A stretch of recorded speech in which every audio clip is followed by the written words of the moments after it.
नमस्कार मित्रों, स्वागत है एक बार फिर से आपका अपने चैनल जेवी डिवोशनल। पिछले एपिसोड में हम लोगों ने देखा कि किस प्रकार से देवी सीता की उत्सुकता या जिज्ञासा जानने की कि कैसे उनकी उत्पत्ति हुई थी, उनको ले गई है उसी वट वृक्ष के पास। पीछे हमने देखा कि किस प्रकार से राक्षसों का आतंक होने वाला है। एक मायावी असुर, यानी कि असुरी कह सकते हैं। हाँ, पधारी हैं हमारे आर्यावर्त में, और क्या उद्देश्य उनका ये पता नहीं है, लेकिन अपनी पूरी सेना टोली लेके आई हैं। आपसे हमारा नया घर, आप उनका नया बस्ती इधर वहां में रिस्क है, तो अब अपना नया एरिया बनाते हैं। क्या है ये रहस्य ताड़का का, ये तो हमें समय ही बताएगा। फिलहाल भरत जी के मन में छुपे हुए उस कलाकार को जो बहुत दिनों से बाहर नहीं आया, निकाल के ले आए हैं प्रभु श्री रामचंद्र। देखना यह है कि ये सारी चीजें जो एक साथ समन्वय होकर के हमें अगले पार्ट में कैसे दिखाई जाती है। फिलहाल बिना विलंब के शुरू करता है एपिसोड 33 पार्ट 2। मेरे मुख से अनायास उसकी भूमिजा होने की बात निकल गई।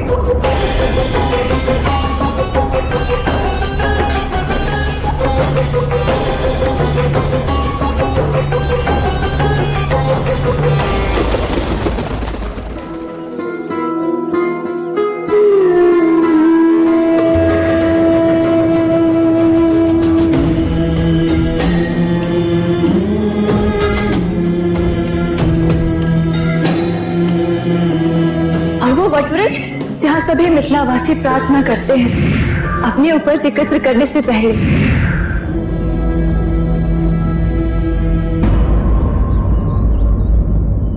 अरे राजकुमारी जानकी,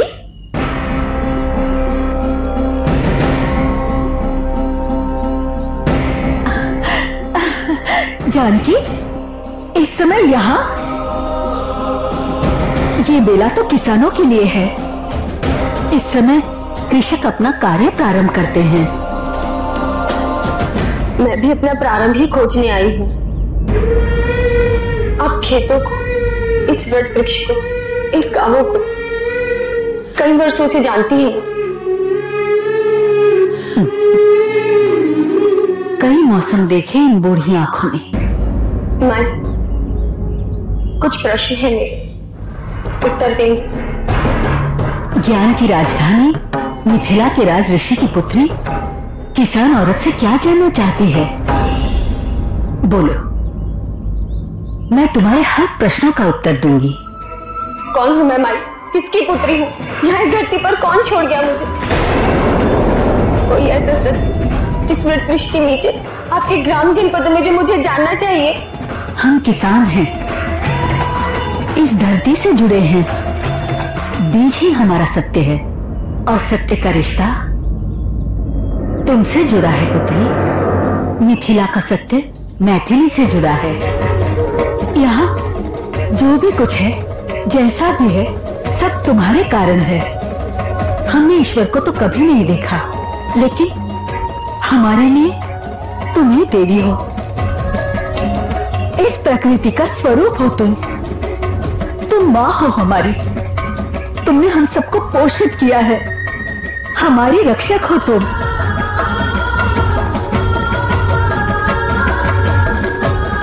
यही सत्य है।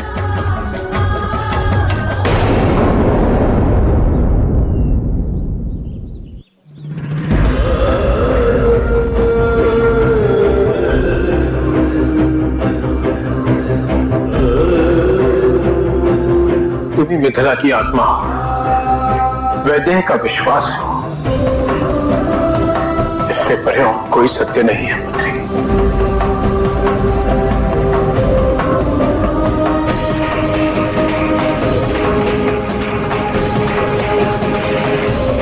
मुझे क्षमा कर दीजिए पिताजी।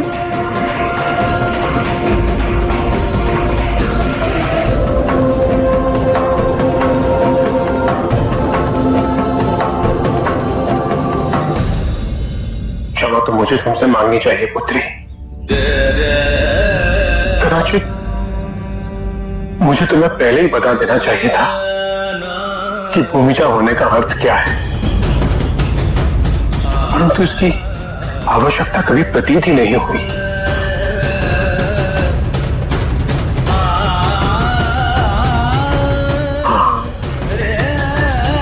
तुम्हारी माँ को अवश्य इस बात का भय था।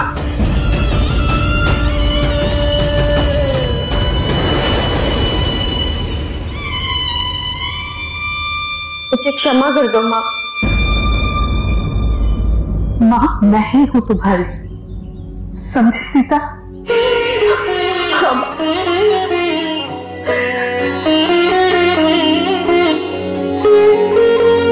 किसी और बात को तलाश में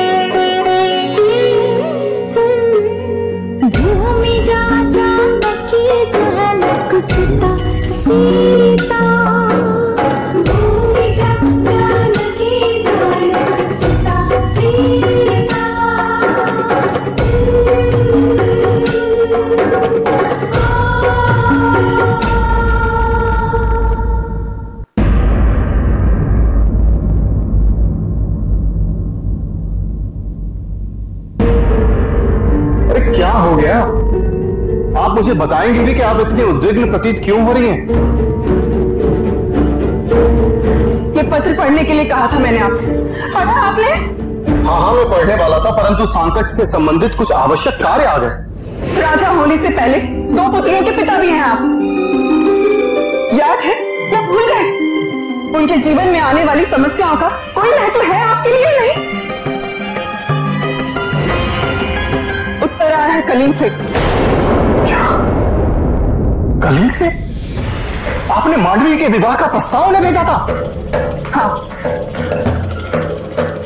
सीधे सीधे तो मना नहीं किया है, लिख भेजा कि मांडवी और श्रुतकीर्ति से पहले सीता और उर्मिला भी है, पहले उनका विवाह हो जाए, उसके बाद विचार करेंगे। आपको हमने पत्र लिखने के लिए मना किया था, परंतु आपने मुझे बताने का कष्ट तक नहीं उठाया। आपके पास समय होता है मेरी बात सुनने के लिए? अपनी हट की पूर्ति उसके परिणाम का कारण मुझे ना बनाए। अरे क्या सोच रहे होंगे कलिंग नरेश? कब सोचा है आपने? अरे इतनी समझदारी तो रखिए कि सीता और उर्मिला के विवाह के पश्चात ही हमें अपनी पुत्रियों की विवाह की बात करना शोभा देगा। यदि ऐसा ही है तो हो गया मांडवी और श्रुतकीर्ति का विवाह। अरे कैसी बातें कर रही हैं आप? क्या हो गया है आपको? क्या गलत कह रही हूं मैं? सत्य तो कह रही। आपको लगता है सीता का विवाह होगा? सीता को सत्य जानने के बाद कौन सा राज परिवार होगा जो उसे अपनी बहू बनाना चाहेगा? वो भूमि जाए, किसी राजवंश में जन्म नहीं लिया है उसने, उसकी छोटी बहन होने का जन्म मेरी पुत्रियों के मुक्त है।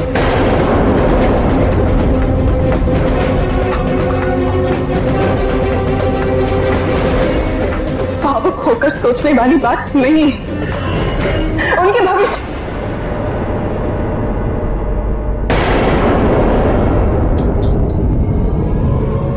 मैं आपसे बात कर रही हूं और आप ही कहीं।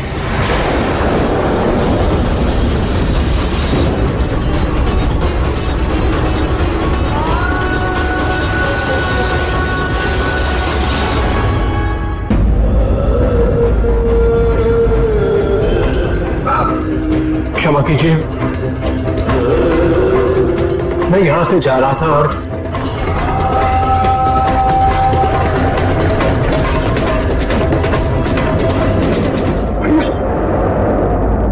भैया क्षमा कर दीजिए भैया, जो आपने सुना उसके लिए क्षमा कर दीजिए।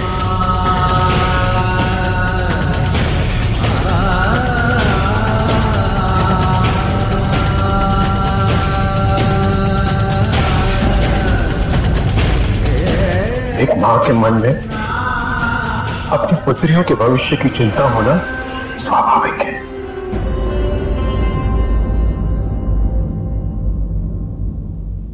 क्षमा मांगने की कोई आवश्यकता नहीं।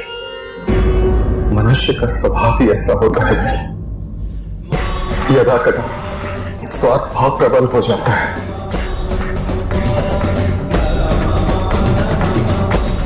सोच संकीर्ण हो जाती है, परंतु जो आपने सुना वो सत्य नहीं। सत्य तो यह है भैया कि मांडवी और श्रुतकीर्ति से कहीं अधिक प्रिय हमें हमारी सीता है। और यही सत्य है भैया नहीं सकती।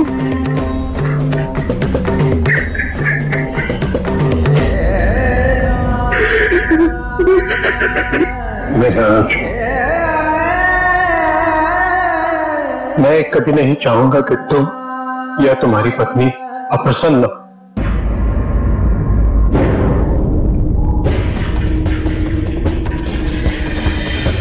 चंद्रभागा का जो भय है उसे दूर करना मेरा दायित्व है।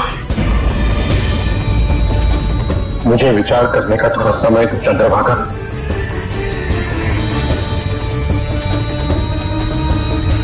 मैं सुनिश्चित करूंगा कि मांडवी और शूद्रकीर्ति के विवाह में कभी कोई बाधा न हो।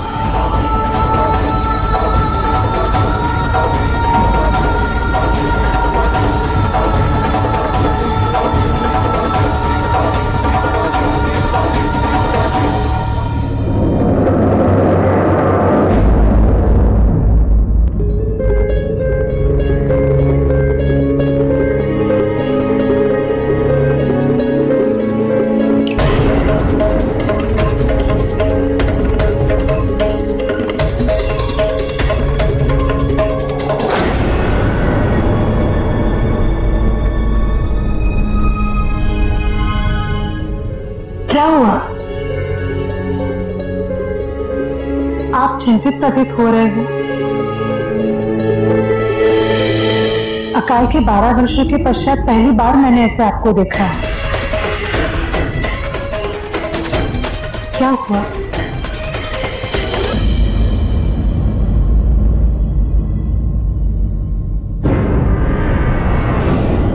कोई बात? चंद्रभागा मांडवी का विवाह करवाना चाहते हैं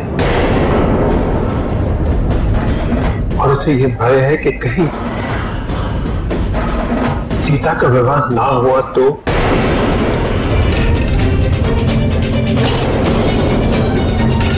आप बहुत बड़ी कर रहे हैं।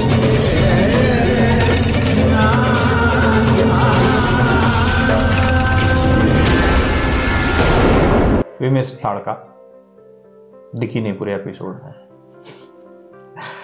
खैर, अगर बात की जाए देवी सीता के प्रति जो चिंता है उसकी, तो हमें रिजल्ट पता है, इसलिए हम थोड़ा सा ज्यादा संवेदनशील नहीं हो पा रहे, क्योंकि प्रभु श्री रामचंद्र जी मां सीता के बिना अधूरे, मां सीता प्रभु रामचंद्र जी के बिना अधूरे। ये हमें आज पता है, लेकिन एक मन में संवेदना अगर उस समय उनके माता पिता होकर के सोचिए तो कहीं ना कहीं अनिश्चितताओं का एक दायरा आपको हमेशा ही परेशान करता है, जहां पे आपको यह पता ना हो कि भविष्य कैसे होना है, क्या होना है भविष्य में, या यूं कह लें कि भविष्य की ही चिंता हमें आज वर्तमान में चिंतित करती है। फिलहाल जिस तरीके से इतना फास्ट फॉरवर्ड इस सीन को दिखाया गया है कि सडन उन्होंने जिक्र किया, सडन जो है राजा जनक वहां पहुंच गए, तो मुझे लग रहा है ये उस ओर संकेत कर रही है कि बहुत ही जल्द प्रभु श्री राम जी मिथिला पहुंचने वाले हैं और वो स्वयंवर का बेहतरीन दृश्य हमें देखने को प्राप्त होगा बहुत ही जल्द।